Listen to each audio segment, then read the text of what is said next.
देखो, अकाउंटिंग में हमें पता है कि accounts can be classified in 2 ways. ये तो मैंने स्टार्टिंग में जब किया था तभी बता दिया था।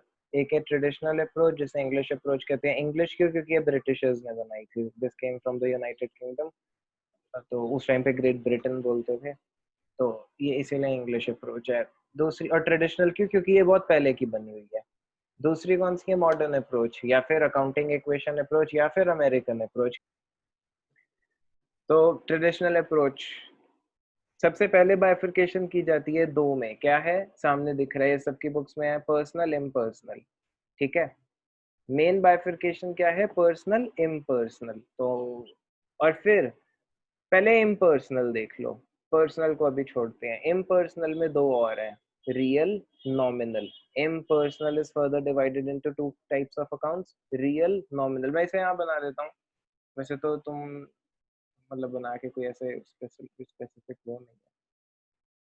ट्रेडिशनल,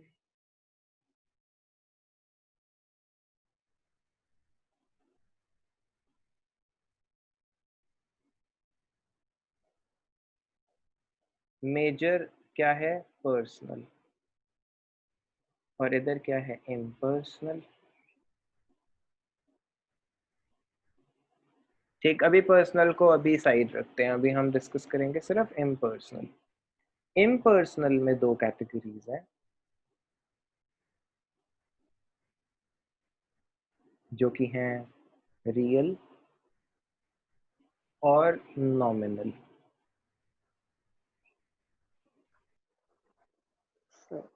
अब एक चीज याद, अब देखो कि रियल अकाउंट्स किन्हें बोला जाता है, क्या है रियल अकाउंट्स और क्या है नॉमिनल अकाउंट्स। नॉमिनल बहुत इजी है। नॉमिनल में कोई भी एक्सपेंस या कोई भी इनकम नॉमिनल है हमारे लिए।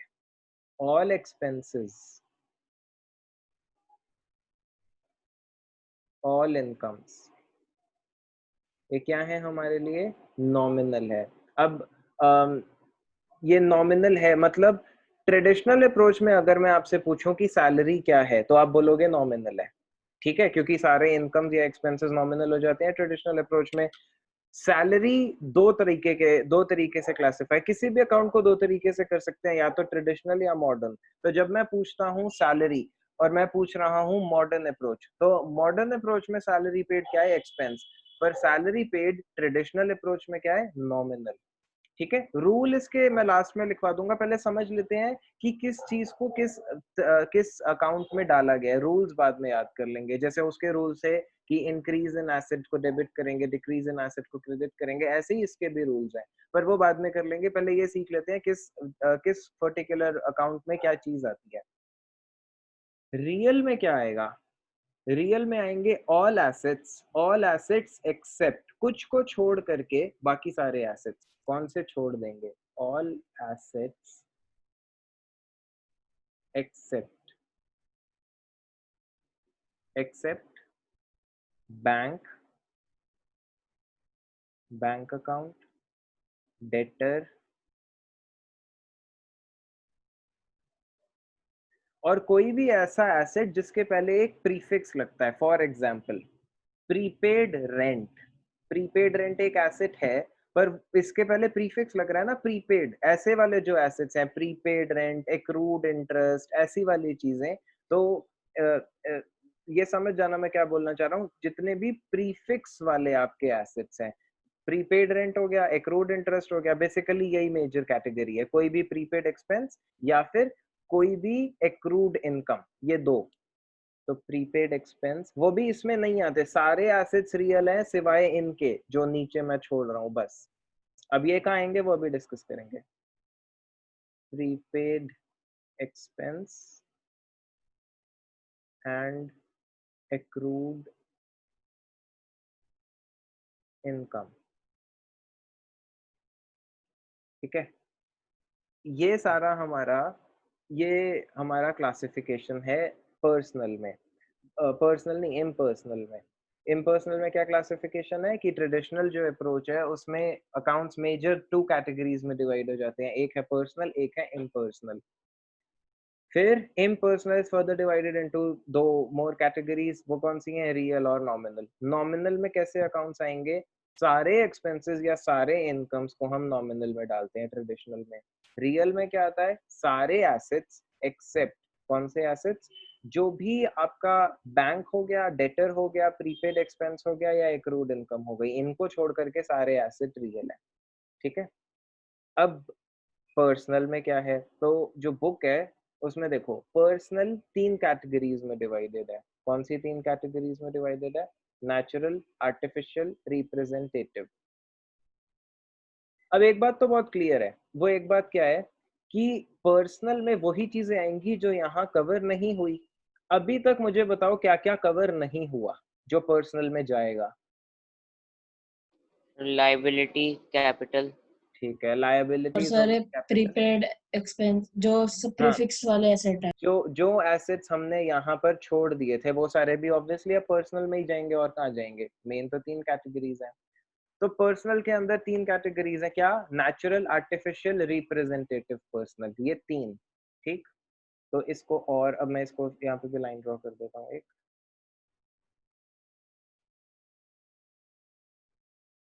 तो नीचे यहाँ ड्रॉ करते हैं।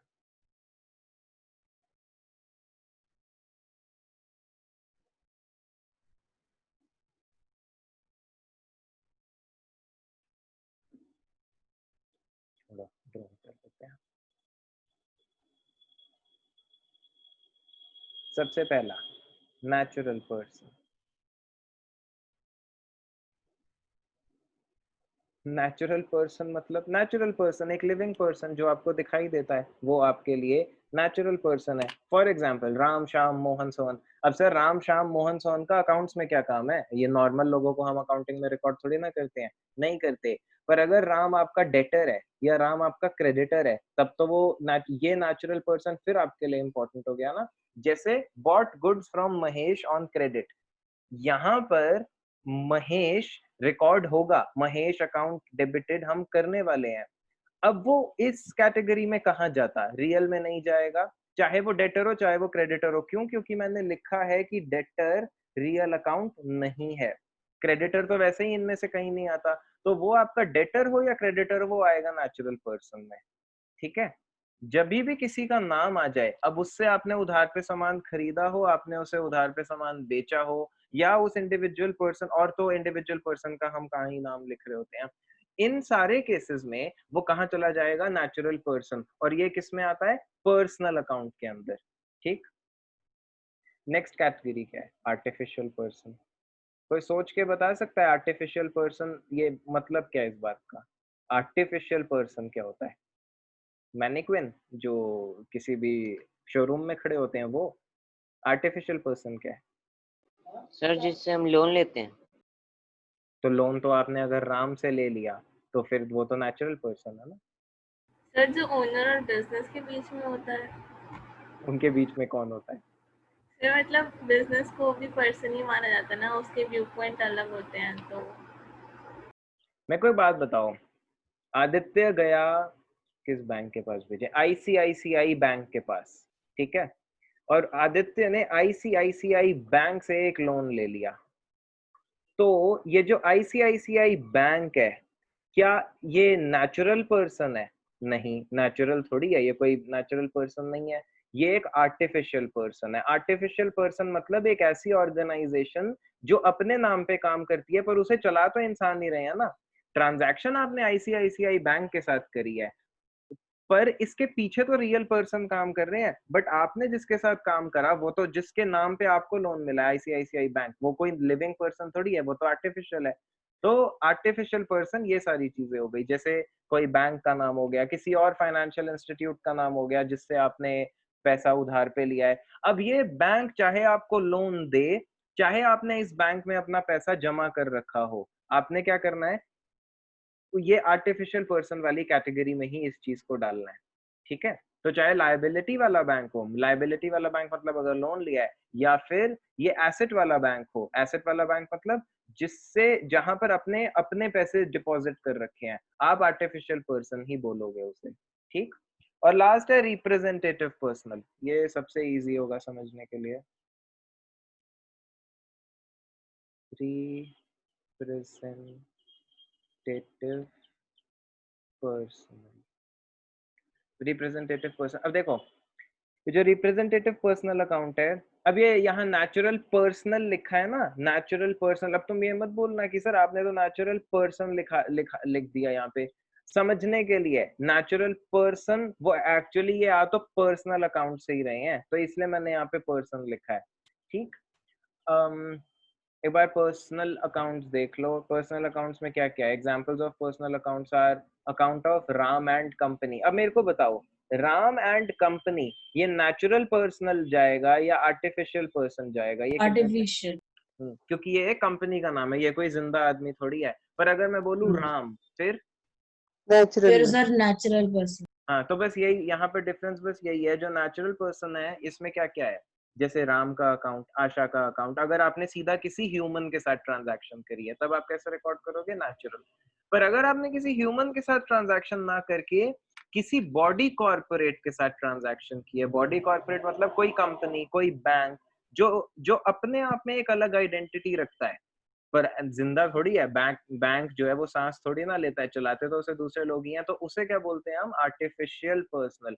तो जब आप किसी कंपनी से काम करो या किसी कोऑपरेटिव सोसाइटी से काम करो तो उसे हम कहाँ डालने वाले हैं, आर्टिफिशियल में। अभी लास्ट कैटेगरी है रिप्रेजेंटेटिव। हाँ, तो रिप्रेजेंटेटिव पर्सनल क्या होता है, जब हमने एसेट्स छोड़े थे तो हमने प्रीपेड एक्सपेंस और एक्रूड इनकम छोड़ा था ना, तो यही प्रीपेड एक्सपेंस और एक्रूड इनकम रिप्रेजेंटेटिव पर्सनल है। इसे याद कैसे रखोगे, अब यहाँ पर्सनल लिख लो या रिप्रेजेंटेटिव पर्सन लिखो, कोई खास फर्क नहीं पड़ता। एग्जाम में पर्सनल लिखना है क्योंकि स्कूल टीचर्स हैं, वो मतलब उन्हें बुक ही चाहिए, जो बुक में लिखा है वही चाहिए, तो वहां पर आप यही करोगे। देखो सैलरी क्या हुआ इस अप्रोच में, नॉमिनल, ठीक है। पर आउटस्टैंडिंग सैलरी, आउटस्टैंडिंग क्या हो गया, रिप्रेजेंटेटिव पर्सनल। तो बोलने का मतलब ये है कि जब भी किसी इनकम या एक्सपेंस में कोई प्रीफिक्स लग जाए तो वो रिप्रेजेंटेटिव पर्सनल बन जाता है। जैसे इंटरेस्ट, इंटरेस्ट रिसीव्ड क्या होता है, इनकम, तो वो नॉमिनल हो गया। पर एक्रूड इंटरेस्ट मतलब ऐसा इंटरेस्ट जिसकी डेट आ चुकी है पर मिला नहीं है, वो क्या बन जाता है, रिप्रेजेंटेटिव पर्सनल, ठीक। या फिर रेंट, रेंट पेड क्या है, एक्सपेंस, तो वो क्या है, नॉमिनल। पर प्रीपेड रेंट, टाइम से पहले ही रेंट हमने दे दिया, तो वो क्या बन जाता है, रिप्रेजेंटेटिव पर्सनल। ये डिफरेंस सबको समझ आया? Yes sir. Yes sir. तो इस चीज को सीखने में हमें कितनी देर लगी है, 20 मिनट्स। क्यों, क्योंकि हम मॉडर्न अप्रोच पहले कर चुके थे। अगर मॉडर्न ना किया होता ना तो ये समझाने में शायद 2 दिन लग जाते। अब मैं एग्जांपल लिख देता हूँ, रिप्रेजेंटेटिव पर्सनल के एग्जांपल। अब इसके बाद रूल्स डिस्कस करेंगे। रूल समझना कोई टफ नहीं है, मेन चीज होता है क्लासिफिकेशन सीखना। क्लासिफिकेशन नहीं आएगी तो रूल का क्या करेंगे, जब तुम्हें पता ही नहीं कि सैलरी को किस में डालना है तो रूल कैसे अप्लाई करोगे, तो रूल तो यूजलेस हो जाता है ना। रिप्रेजेंटेटिव पर्सनल के एग्जांपल, वो इनकम्स या एक्सपेंसेस जिनमें प्रीफिक्स लग चुका है, आउटस्टैंडिंग सैलरी,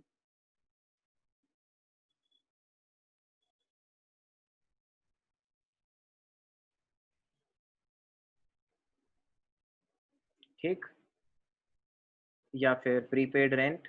देखो ऐसा मत सोचना कि रिप्रेजेंटेटिव ये जो पर्सनल अकाउंट्स हैं इनमें सिर्फ एसेट्स आएंगे या सिर्फ लायबिलिटी, ऐसा नहीं है, ये चीज समझो। मैंने आपको बोला राम, अगर राम नाम कोई भी नाम आ गया जो लिविंग पर्सन है वो नेचुरल पर्सन बन जाता है। मैंने ऐसा नहीं बोला कि वो डेटर है तो ही बनेगा या क्रेडिटर है तो ही, चाहे राम आपका डेटर हो चाहे क्रेडिटर हो, आपने उसको डालना है नेचुरल पर्सनल में, ठीक है। और इसी तरीके से बैंक, आईसीआईसीआई बैंक, चाहे ये बैंक आपके लिए लायबिलिटी बन रखा हो, कैसे कि आपने इससे लोन लिया है, या ये बैंक आपके लिए एसेट हो, कैसे कि आपने यहाँ पे अपने पैसे जमा किए हुए हैं, दोनों के दोनों केसेस में वो आर्टिफिशियल पर्सनल में ही जाएगा, ठीक है। तो ऐसा कुछ मत सोचना कि ये कोई सिर्फ यहाँ एसेट्स आने वाले हैं या सिर्फ लायबिलिटी, नहीं, यहाँ दोनों आते हैं। बस यहाँ ये देखना होता है कि जिंदा इंसान है, आर्टिफिशियल है, या फिर रिप्रेजेंटेटिव पर्सन है सिर्फ। तो आउटस्टैंडिंग सैलरी एक लायबिलिटी है, वो भी रिप्रेजेंटेटिव पर्सनल है। प्रीपेड रेंट ये क्या होता है, एक एसेट होता है पर वो भी रिप्रेजेंटेटिव पर्सनल है। यहाँ पर ये चीज का ध्यान रखना, एसेट्स एंड लायबिलिटीज में एक नो डिफरेंस है, आपको बस ये देखना है कि इस कैटेगरी में आ रहा है या नहीं। तो आउटस्टैंडिंग सैलरी हो गया, प्रीपेड रेंट हो गया, या फिर इसके अलावा और बताओ ऐसे प्रीफिक्स वाले कोई भी। कैपिटल कहाँ आएगा? अभी बताता हूँ, मैं ये पूछने के लिए वेट कर रहा था, तुमने पहले ही पूछ लिया। मैं तुमसे आउटस्टैंडिंग रेंट। आउटस्टैंडिंग रेंट मतलब वही आउटस्टैंडिंग एक्सपेंस, प्रीपेड एक्सपेंस या एक्रूड इनकम। Accrued income. तो एक्रूड इंटरेस्ट लिख देते हैं। ऐसी सारी चीजें रिप्रेजेंटेटिव पर्सनल बन जाएंगी। ठीक है, अब शौर्य ने अरे कमीशन रिसीव्ड इन एडवांस जो होता है वो भी वो इधर। सर कहाँ इस यही आएगा ना? हाँ ठीक है, यहाँ नीचे देखो accrued commission, prepaid, unearned interest etcetera etcetera, ये सारा आपका क्या बन जाता है, रिप्रेजेंटेटिव पर्सनल। अब शौर्य ने क्वेश्चन पूछा है सर कैपिटल, कैपिटल इन सब में से कहाँ आएगी। देखो एक चीज बहुत क्लियर है, नॉमिनल में नहीं आ सकती, इनकम या एक्सपेंस थोड़ी है, रियल में भी नहीं आ सकती क्योंकि यहाँ एसेट्स आते हैं, तो वो कहीं ना कहीं पर्सनल में आएगी। पर कौन से वाले पर्सनल में कैपिटल को डालोगे? एडिशनल। किसमें? आर्टिफिशियल में। आर्टिफिशियल। नेचुरल आर्यन की क्लास ही अलग चलती है, वो कह रहा है सर एडिशनल मैं सर सोच रहा हूँ ये कौन सा है? Sorry sir. Artificial. Yes sir. सबका आंसर यही पर है। सर नेचुरल भी हो सकता है। होने को तो नॉमिनल भी हो सकता है, पर ठीक से बोलो। यहाँ इस तुम्हारे क्वेश्चन में ये लिखा हुआ, देखना मत, सोच के बोलो क्या बोल रहे हो, फिर मैं आंसर बताऊंगा। Artificial person. आर्टिफिशियल, सबका आंसर आर्टिफिशियल है, किसी का कुछ और है?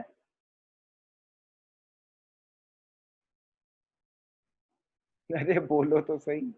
आर्टिफिशियल ही है सर। आर्टिफिशियल ही है। ओ हमने तो इसका आंसर लिखा ही नहीं। देखो कैपिटल आपके लिए नेचुरल है, वजह वो आपको किसी इंसान ने ही तो दी है। इसमें आंसर नहीं लिखा, इसमें ढूंढना मत, वैसे ये गलती है, इसमें आंसर लिखा होना चाहिए, क्यों नहीं लिखा? क्योंकि बाद में तुम कैसे चेक करोगे?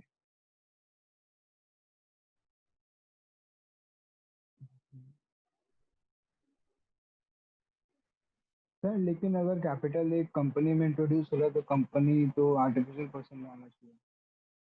कैपिटल अगर एक कंपनी में इंट्रोड्यूस हो रहा है लाइक कोई कॉर्पोरेशन के अंदर तो आर्टिफिशियल में नहीं आएगा। दी किसने है, पॉइंट वो है, वो आया कहाँ से है? तो देगा तो प्रमोटर ही है।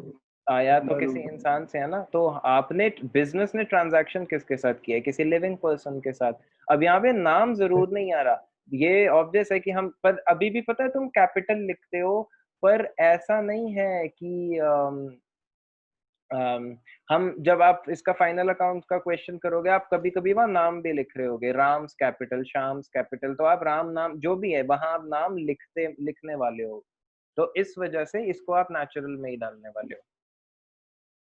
ठीक है, अभी के लिए एक्सरसाइज क्या है, अभी मैं रूल्स इसके कराता हूँ तुम्हें, पर अभी इससे पहले कि हम रूल्स करें, उससे पहले आपको बस एक सिंपल सा काम करना है। ये जो आपके पास यहाँ पर सारे अकाउंट्स लिखे हुए हैं, इन्हें क्लासिफाई करो। जो आपने अभी 5 सीखे, क्या क्या, रियल, नॉमिनल, पर्सनल के जो 3 है वो, तो यहाँ पर अच्छा सारे तो कैसे ही अभी करोगे तुम, आप बस इतना कर दो कि नहीं नीचे वाला तो कर नहीं पाओगे, चलो इसके फर्स्ट 10 कर लो, फर्स्ट 10 ये करो। तो सभी ने लिख लिया, चलो अभी डिस्कस करते हैं। कैश, रियल, शाबाश। Bank, artificial. आर्टिफिशियल। अरे पूरा बोलो, आर्टिफिशियल क्या, आर्टिफिशियल पर्सन।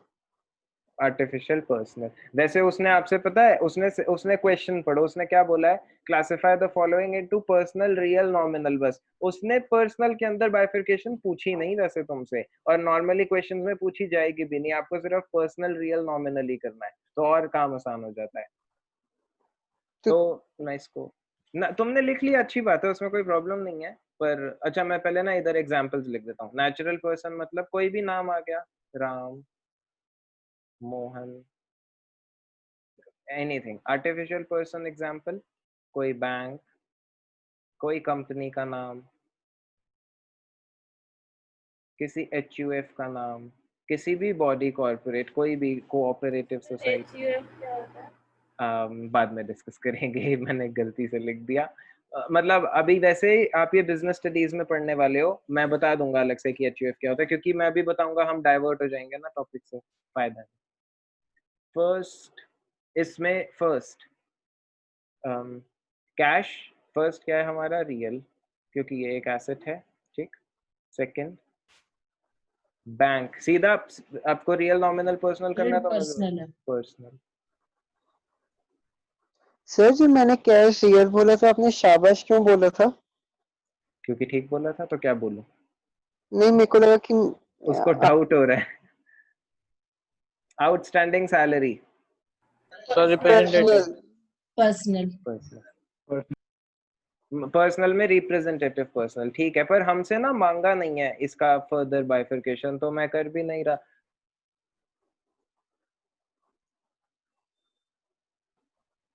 फोर्थ सेल्स, और normal nominal. Nominal nominal normal.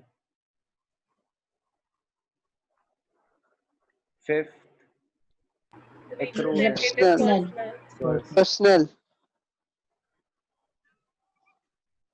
Sixth real real है। शाबाश। सेवेंथ नॉमिनल ड्राइंग्स, सेवेंथ क्या है, ड्राइंग, नेचुरल है सर। नेचुरल। ये सर पर्सनल है, नेचुरल पर्सनल। पर्सनल अगर कैपिटल पर्सनल है तो ड्राइंग्स भी पर्सनल है।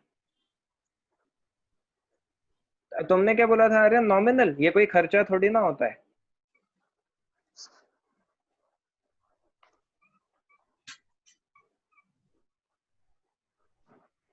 डिस्काउंट रेट रिसीव, नॉमिनल है। नॉमिनल।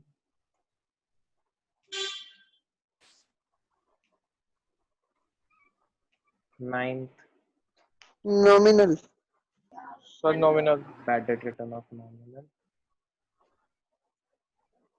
और टेंथ टेंथ भी नॉमिनल। नॉमिनल है। क्या, परचेज। ठीक है, तो ये तो इजी काम था, बहुत जल्दी हो गया, कितनी देर लगी है सीखने में, ठीक है। तो जब मैं बोलता हूँ कि मेरे हिसाब से चल लो, पहले क्या पढ़ना है बाद में क्या पढ़ना है, लेट मी डिसाइड, मेरी बात माना करो। अगर मैं आपको ये स्टार्टिंग में समझाने की कोशिश करता ना ट्रेडिशनल सबसे पहले, तो आपके और मेरे, हम दोनों के तोते कबूतर सब उड़ जाते। अभी कितनी देर लगी, आ गया ये। और यही आप क्वेश्चंस बाद में सॉल्व करोगे, तुम आराम से इसको कर लोगे, ठीक। अब आते हैं इसके रूल्स पे कि इनके रूल्स क्या है, और हम कैसे ट्रेडिशनल अप्रोच से जज करेंगे कि ये चीज डेबिट होगी या क्रेडिट होगी, ठीक है। देखो, रूल्स बहुत सिंपल है। नॉमिनल का क्या है, debit all expenses and losses, credit all incomes and gains, ठीक। Debit all expenses and losses, credit all incomes and gains. तो अब मेरे पास ना जगह में लिखूंगा तो मेरे पास स्पेस का थोड़ा सा इशू है, आप अपने पास लिख लो या मैं यहाँ अलग से लिख देता हूँ। Nominal, debit all expenses and losses। अभी पढ़ के शायद ना समझ आए, हम क्वेश्चन करेंगे समझ आ जाएगा। Credit all income, sir rules तो वैसे सेम ही है ना जो मॉडर्न क्लासिफिकेशन के। ये तो लिख रहे हैं रूल, ये कहाँ से सेम है, अलग तो है। आंसर सेम आएगा, आंसर लास्ट का सेम आएगा, उसमें भी जैसे जर्नल बनती है इसमें भी एग्जैक्टली वैसी ही बनेगी। पर सर इसमें ऐसा क्यों कि डेबिट एक्सपेंसेस हो रहे हैं और क्रेडिट इनकम हो रही है? आप मॉडर्न में क्या कर रहे थे, मॉडर्न में भी जब खर्चा होता था, एक्सपेंस होता था, तो डेबिट ही तो करते थे, अलग क्या है।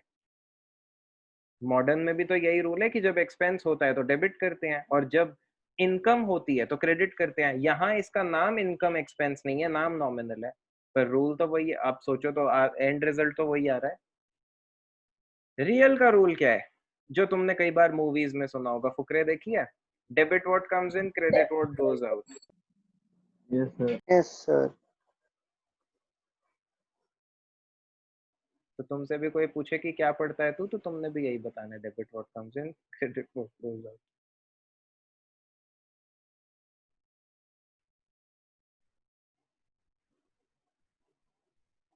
रियल होता क्या है, एसेट, ये रूल क्या बोल रहा है कि जब भी कोई रियल अकाउंट की चीज आए, मतलब जब भी कोई एसेट आए तो उसे डेबिट करो। तो मॉडर्न में भी तो हम यही कर रहे थे, एसेट जब बढ़ता था तो डेबिट ही करते थे। क्रेडिट व्हाट गोज आउट तो लिखा नहीं मैंने। आउट मतलब अगर तुमसे दूर चला जाए, तुम्हारे चला जाए, गोज आउट। तो जब एसेट चला जाता है, जब एसेट कम हो जाता है, तो हम उसे मॉडर्न में भी क्रेडिट ही कर रहे थे। तो यहाँ नाम बदल गए, रूल्स बदल गए, एंड रिजल्ट वही आने वाला है। ऐसा थोड़ी है कि दो अप्रोच से अकाउंटिंग ही बदल जाएगी। जो नॉमिनल अप्रोच फॉलो करता है उसके डेबिट क्रेडिट ही कुछ और आ रहे होंगे, और जो मॉडर्न फॉलो करता है, जो ट्रेडिशनल फॉलो करता है उसका कुछ और जो मॉडर्न फॉलो करता है उसका, उसकी एंट्री ही उल्टी बनती है। ऐसा नहीं है। और लास्ट है पर्सनल। अब देखो, ऐसा नहीं है कि पर्सनल के अंदर अगर 3 बाइफरकेशन है तो रूल भी 3 है। नहीं, वो 3 बाइफरकेशन पर्सनल के अंदर जरूर है, पर पूरे पर्सनल का एक ही रूल है। वो क्या है? Debit the receiver, credit the giver. बस, क्योंकि ये अकाउंट लोगों से डील करता है, तो debit the receiver, credit the giver. Debit the receiver, credit the giver. अब ये रूल्स तो लिख लिए, अचानक से मैं एक्सपेक्ट नहीं करता कि अभी लिखे और अभी याद हो जाएंगे। ऐसा धीरे धीरे याद हो जाएगा। अब अगर इससे आपको जर्नल, मतलब आपको डेबिट क्रेडिट डिसाइड करना है तो कैसे करेंगे? तो मैं ट्रांजैक्शन लिखता हूँ और सोचते हैं कि ऐसे ट्रेडिशनल अप्रोच से कैसे डेबिट क्रेडिट डिसाइड होता है। मैंने फॉर एग्जांपल मैं लिख देता हूँ, क्या लिखें? कार परचेज लिख देते हैं। Car purchase for cash rupees 2 lakh. 2 lakh की कार खरीदी कैश में। सबसे पहले क्या करना है? सोचो कौन से 2 अकाउंट्स इन्वॉल्व हैं। बोलो क्या क्या 2 अकाउंट्स इन्वॉल्व हैं? कैश और कार। एक है कार, एक है कैश। कैश। अब मुझे बताओ, ट्रेडिशनल अप्रोच में ये किस क्लासिफिकेशन में फॉल करते हैं? कार क्या है? सर दोनों रियल में। रियल है। दोनों रियल में। रियल और रियल। रियल का रूल क्या है? Debit what debit comes what in, comes in, credit credit what what goes goes out. Out. तो कार पे यही रूल लगाना है। Car car is coming in और गोइंग आउट। क्या हो रहा है? Coming in. आपने खरीदी है तो कार कम्स इन, तो क्या हो जाना चाहिए कार को? डेबिट। डेबिट। Yes sir. तो ये हो गया डेबिट। कितने से? 2 लाख से। अब वैसे तो हम कॉमन सेंस से बोल ही सकते हैं कि अगर ये डेबिट हुआ है तो दूसरे ने क्रेडिट होना ही है, पर रूल भी अप्लाई कर लेते हैं। कैश का क्या हुआ? कैश पे भी रियल का रूल ही लगाना है। कैश कम्स इन या goes out? Goes out sir. Goes out जा रहा है। क्योंकि आपने कार खरीदी तो कैश तो दिया ही होगा ना, तो कैश तो चला गया, यस सर। तो क्रेडिट 2 लाख। सर इसमें भी हम इंक्रीज लिखें? नहीं, इसमें आप इंक्रीज डिक्रीज तो नहीं लिखोगे, क्योंकि वो रूल ही नहीं, यहाँ इंक्रीज डिक्रीज की बात ही नहीं है। इसको आप ऐसे ही लिख दोगे अगर ट्रेडिशनल से पूछते हैं, या इसके नीचे ओके इसका सर। रूल लिख देना कि इस अकाउंट का रियल का ऐसा रूल है, इसका ऐसा रूल है। ठीक। अब ये तो बहुत सिंपल था। अब मैं किसी एक्सपेंस की एंट्री लिख देता हूँ। रेंट पेड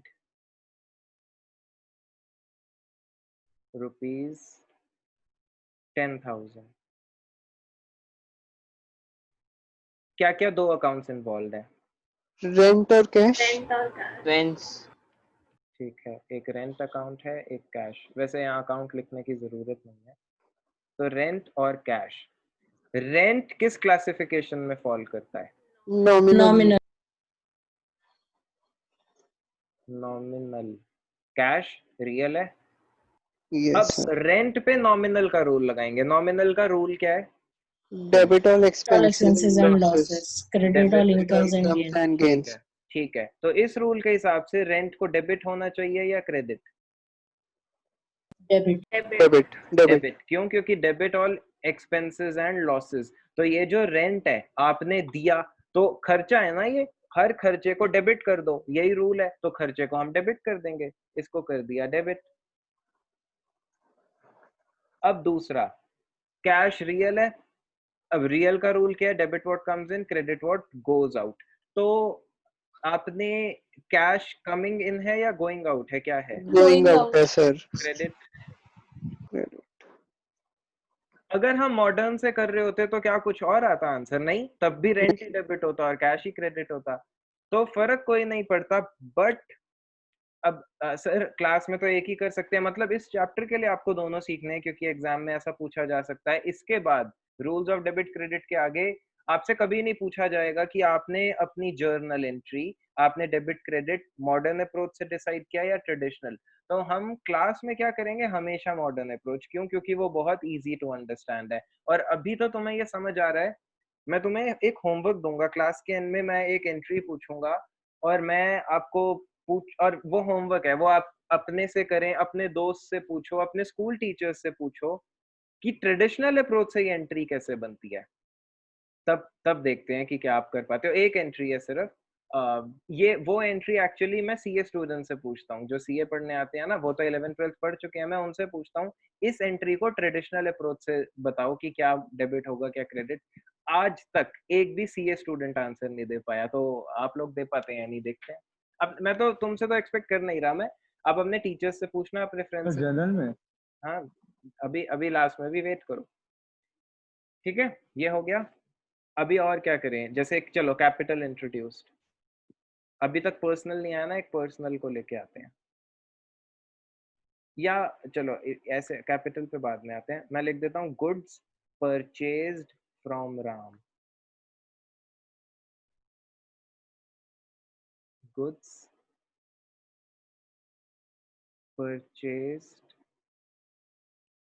फ्रॉम, अमन कर लेते हैं, ₹20,000। अब मेरे को बताओ कौन से दो अकाउंट्स इन्वॉल्व है, ध्यान से। परचेज और अमन। ठीक है, एक है परचेज, अच्छा है किसी ने गुड्स नहीं बोला, और एक है अमन। अब मेरे को बताओ परचेज कहाँ आता है, मतलब क्या क्लासिफिकेशन? नॉमिनल। नॉमिनल। नॉमिनल। अमन कहाँ आता है? पर्सनल। पर्सनल। नेचुरल में। अब मेरे को बताओ जो परचेज है उस पे नॉमिनल का रूल लगेगा, तो नॉमिनल का रूल क्या है? Debit all expenses and losses, credit all incomes and gains. तो इस रूल के हिसाब से परचेज डेबिट हो जाएगा या क्रेडिट? डेबिट। डेबिट हो जाएगा, क्यों? क्योंकि एक्सपेंस है, तो डेबिट हो गया ये। कितने से? ये 20,000 से। अमन पर्सनल है, पर्सनल का रूल क्या है? दोबारा अभी, रिसीवर क्रेडिट द गिवर। हाँ, debit the receiver credit the giver, यही रूल लिखा है हमने। अमन रिसीवर है या गिवर है? मतलब गिवर है। गिवर। रिसीवर या गिवर का मतलब क्या है? रिसीवर मतलब जिसे मिल रहा है, और गिवर जो दे रहा है। बस इंग्लिश वाला जो मतलब है, यही मतलब यहाँ पे आपने अप्लाई करना है। तो जब आपने अमन से गुड्स खरीदे, तो क्या अमन ने गुड्स रिसीव करे या अमन ने गुड्स दे दिए? तो ऐसा है, अमन ने गुड्स दे दिए, अमन गिवर हो गया। गिवर को क्या कर देते हैं? क्रेडिट कर देते हैं, तो अमन हो गया क्रेडिट। ठीक है, बस पर्सनल में थोड़ा सा ध्यान से करना, क्योंकि पर्सनल में शायद तुम्हें रिसीवर गिवर थोड़ा ना समझ आए। ठीक है, ये एंट्री हो गई। अब मैं लिखता हूँ started cash, started business with started cash, started business with cash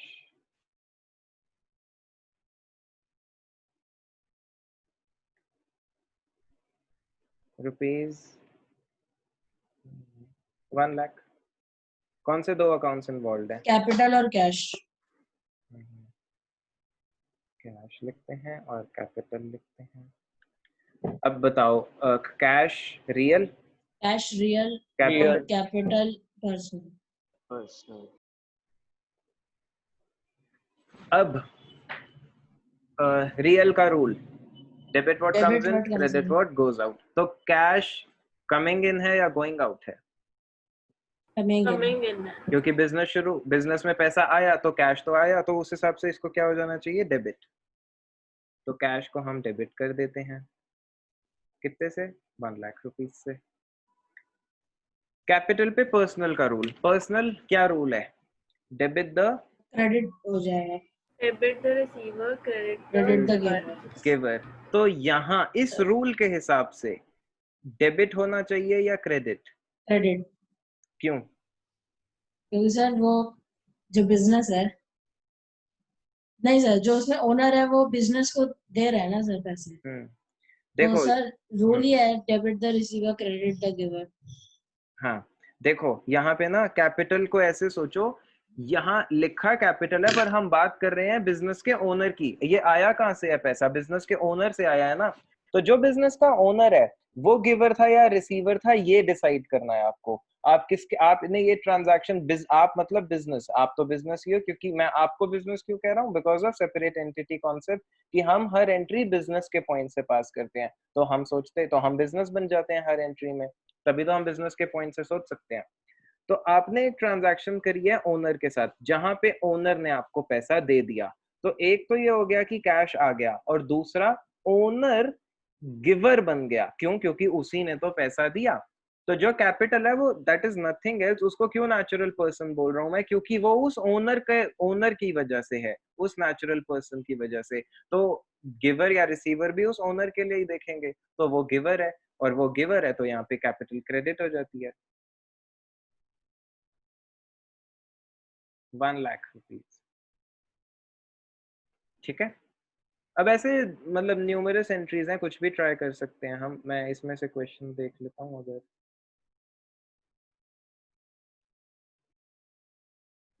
सब ऐसे कर लोगे तुम, ऐसा कुछ भी नहीं है इसमें। अब मैंने जो आपसे पूछना था मैं पूछ लेता हूँ। सर वो होमवर्क है पर अभी भी दिमाग लगा सकते हो। सबसे पहले देखो, सैलरी आउटस्टैंडिंग। अभी पहले मॉडर्न अप्रोच में बताओ इसकी क्या एंट्री होती है, सैलरी आउटस्टैंडिंग। लायबिलिटी। हाँ पर डेबिट क्रेडिट बताओ ना, दोनों एक साइड थोड़ी होता है। Salary outstanding debit. Account credit, ठीक है, तो डेबिट क्या होता है? डेबिट बनाना। सॉरी, क्रेडिट होगा, लायबिलिटी इंक्रीज होगा। यस, डेबिट क्या होगा? कैपिटल। नहीं। सर ये हमेशा भूल जाते हैं। ओह नो, तुम तो सैलरी मॉडर्न में अकाउंट। भूल गए हो, ट्रेडिशनल में क्या बता पाओगे? तो सैलरी अकाउंट। Sir expense. हाँ, सो एक्सपेंस का नाम क्या है? Salary. Salary account. Salary to salary outstanding, किसी भी एक्सपेंस आउटस्टैंडिंग की एंट्री ये होती है, एक्सपेंस टू एक्सपेंस आउटस्टैंडिंग। क्यों? अभी रुको, पहले मैं लिख देता हूँ फिर बताता हूँ। अभी मैं मॉडर्न अप्रोच की बात कर रहा हूँ, ठीक है? अभी मैं इसको डिस्कस कर रहा हूँ मॉडर्न अप्रोच पे।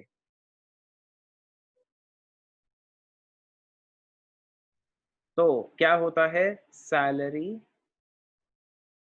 डेबिटेड, रीजन, और पहले पूरा लिख देता हूँ, सैलरी आउटस्टैंडिंग क्रेडिट।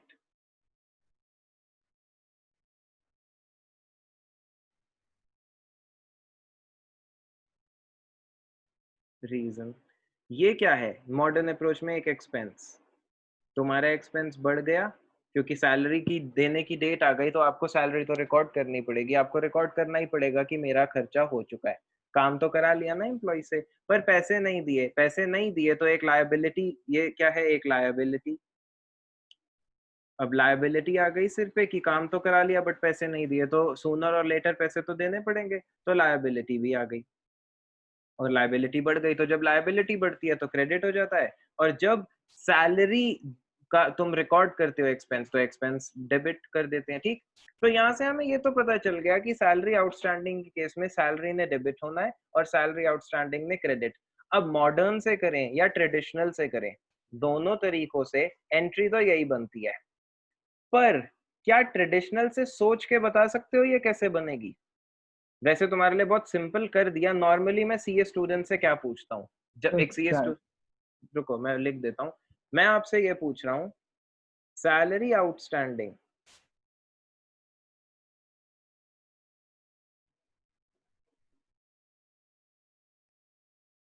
इसमें क्या डेबिट होगा, क्या क्रेडिट होगा? ट्रेडिशनल अप्रोच से बताओ। तो सैलरी आउटस्टैंडिंग पर्सनल अकाउंट के अंदर आएगा। चलो जो तुम बोल रहे हो मैं लिखता जाता हूँ।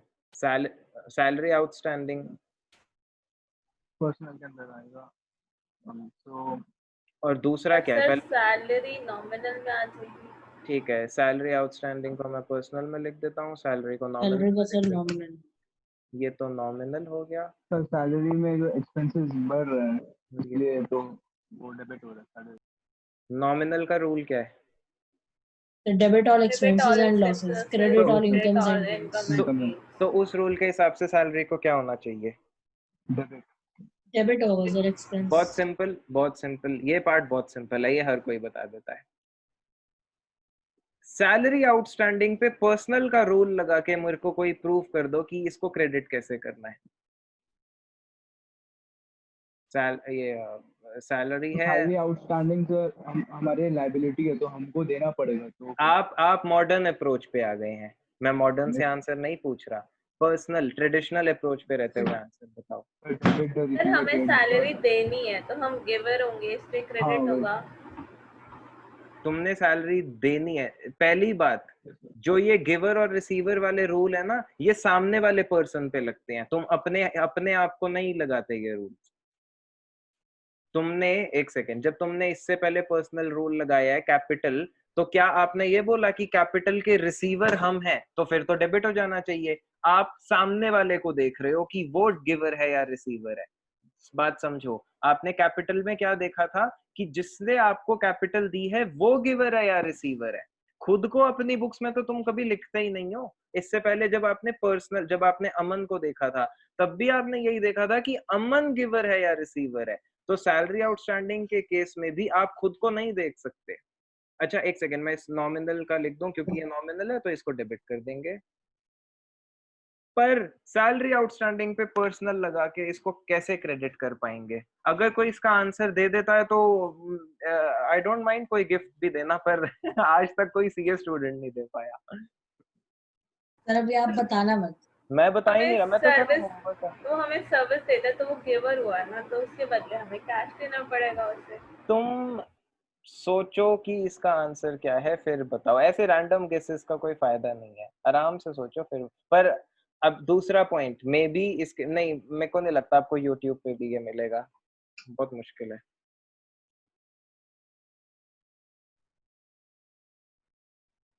यहाँ सबसे बड़ी प्रॉब्लम ये है कि गिवर या रिसीवर लगेगा कैसे इस चीज पे, सबसे बड़ी हाँ सर प्रॉब्लम अभी ये है। हम सोचे हुए। रिसीवर जिस पर्सन को देना है वो रिसीवर बन सकता है। अभी है। तो अगर वो रिसीवर है तो फिर तो डेबिट हो जाना चाहिए इसको। हाँ, बट उसने एक तरह से हमको मतलब सर्विसेज प्रोवाइड की सैलरी के अगेंस्ट, तो is a giver in this case. I don't know, तुम लोग सोचो कि इसका आंसर क्या है। और जब आप ये सोच लेंगे तो फिर मैं आपसे ये पूछ लूंगा, प्रीपेड रेंट।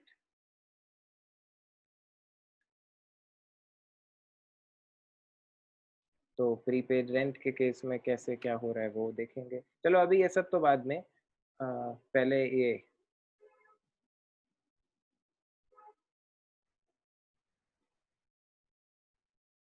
अच्छा देखो, ये इतनी जल्दी इसका आंसर नहीं मिलता। सर अभी आराम मत से, बताना। अरे मैं बता ही नहीं रहा, मैं कह रहा हूँ छुट्टी ले लो आराम से।